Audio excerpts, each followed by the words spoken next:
नमस्कार, SM star Marathi news मध्ये आपले स्वागत आहे। मी स्नेहल। चला तर मग पाहूयात आजच्या काही ठळक घडामोडी। हिंगोली जिल्हा सामान्य रुग्णालयात औषधाअभावी होते रुग्णांची हेळसांड। हिंगोली जिल्हा सामान्य रुग्णालयात खेडोपाड्यातील अनेक रुग्ण उपचारासाठी येत असतात।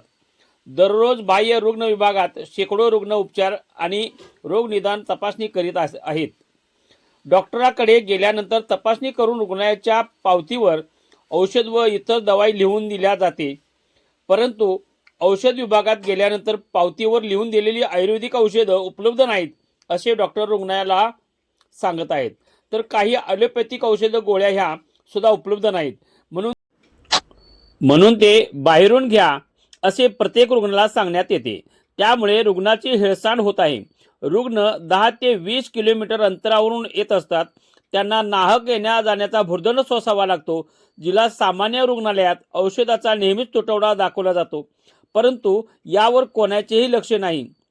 रुग्णालयात असलेल्या सुरक्षा गार्ड यांच्याकडून आलेल्या रुग्ण व रुग्णाच्या नातेवाईकांना दमदाटी व अरेरावीची भाषा वापरून त्यांना अपमानित करण्यात येते। जिल्हा रुग्णालयाचे जिल्हा शल्यचिकित्सक यांनी होत असलेल्या ह्या प्रकाराकडे लक्ष व नियंत्रण ठेवावी अशी सामान्य रुग्णाची मागणी होत आहे। हिंगोली जिल्हा प्रतिनिधी पांडुरंग कराळेसह सिद्धार्थ कुरे। पाहत रहा SM स्टार मराठी, सदैव आपल्या हक्कासाठी।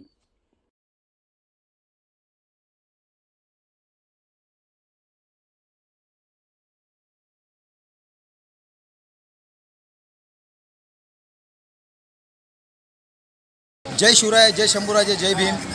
मी आज हिंगोली इथे आलो होतो सरकारी दवाखान्यामध्ये पाहणी करण्यासाठी।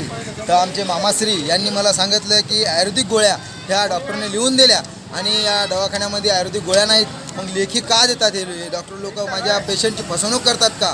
तुमच्याजवळ गोळ्या उपलब्ध नाहीत, मग तुम्ही लेखी देऊन आमचे फसवणूक करून घुमायसाठी नुसते फिरवण्यासाठी पेशंट येतात का? आजारासाठी लोक, गोरगरीब लोक लांबून इथे हिंगोली जिल्ह्यात ठिकाणी येतात। आरोग्य एवढं मोठं सरकारी दवाखाना हिंगोली जिल्ह्यात ठिकाणी, आणि इथं गोळ्याचे शॉर्टेज असतात। आरोग्य गोळ्या, आरोग्य उपकेंद्र आहे, आरोग्य सर्व आरोग्य तुमचं उपकेंद्र खोललेलं आहे, तिथं गेलं की गोळ्या नाही म्हणतात। मग हे प्रशासनाला झोप काय येते? माझी एक सरकारला विनंती आहे की साहेब, जो गरीब लोक आहेत, हे रोजमजुरी करून खाणारे लोक या दवाखान्यामध्ये येतात आणि यांना येण्या जाण्यासाठी 5-50 रुपये देऊन इथं येतात, आणि इथून आता ही चिठ्ठी अशी लेखी देतात आणि याच्यावर गोळ्या नाही म्हणतात। आता गोळ्या नाही म्हणले की पेशंट डायरेक्ट घरी जाते, पण याचा उपचार जागच्या जागेवर थांबते। ही अशी फसवणूक तात्काळ बंद करण्यात यावी। नसता मी स्वतः रस्त्यावर उतरून आक्रमक भूमिकेमध्ये तुमच्या दवाखान्याला ताळा लावल्याशिवाय राहणार नाही। जय शिवराय, जय शंभूराजे। ताज्या घडामोडींसोबत अपडेट राहण्यासाठी SM स्टार मराठी न्यूज चॅनलला सबस्क्राइब करा। बेल आयकॉन दाबायला विसरू नका, म्हणजे आमचे अपडेट तुमच्यापर्यंत पोहोचत राहतील।